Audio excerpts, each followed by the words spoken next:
I love you.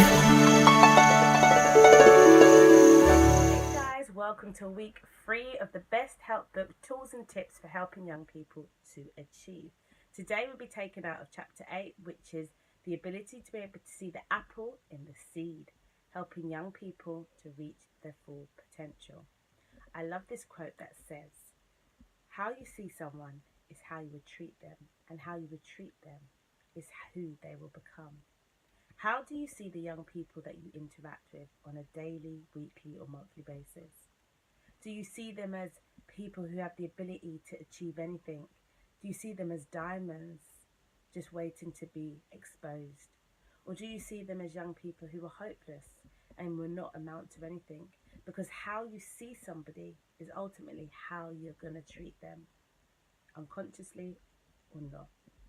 But how you see someone is how you would treat them. So today I'm going to look at relationships being the key thing in helping anybody. We need to be able to connect in order to help. Then also about believing in young people, seeing that potential before it's even flourished. So being able to see the apple in the seed, being able to see the diamond in the young people.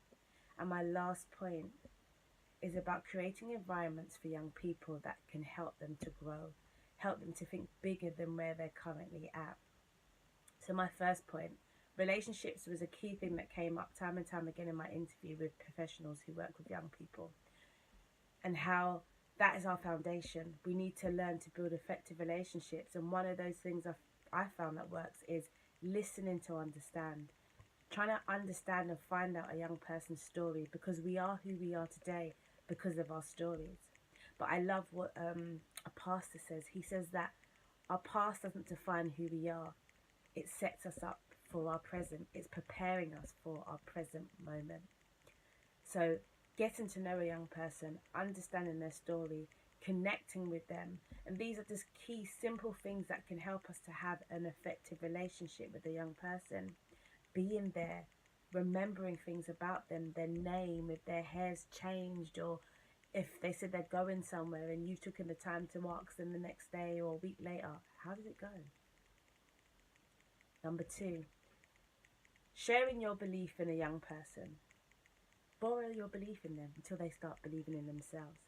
Take a minute to just think about the people that have helped you along your journey. Single person in this world has the potential to become something, but sometimes our circumstances, sometimes how we see life stops us from achieving. But that diamond is within all of us, and it's for us to help our young people to see that diamond in them, to rise above where they are now or how they see themselves, because a person cannot outperform how they see themselves.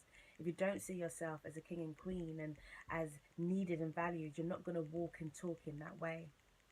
And my final point, to creating environments for young people, exposing young people to things that they may not have the opportunity to.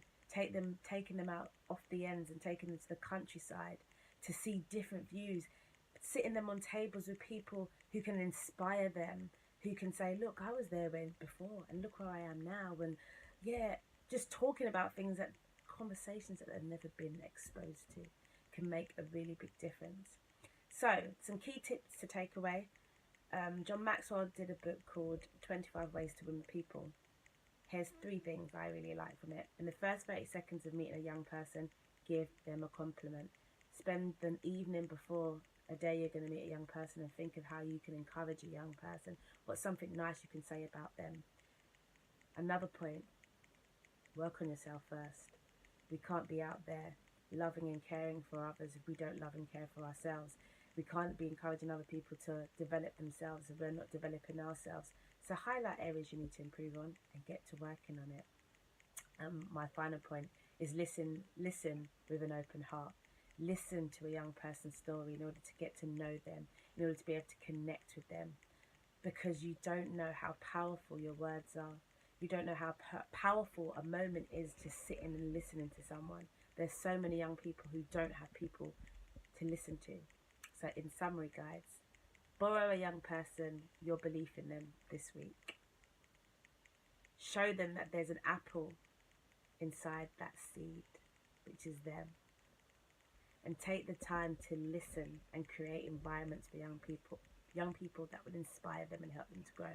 Have a lovely week, guys, and please try these tips and tools. They may seem simple when, okay, I'll do this anyway, but sometimes it's the simple things that we overlook because we're always looking for the extraordinary. Have an amazing week.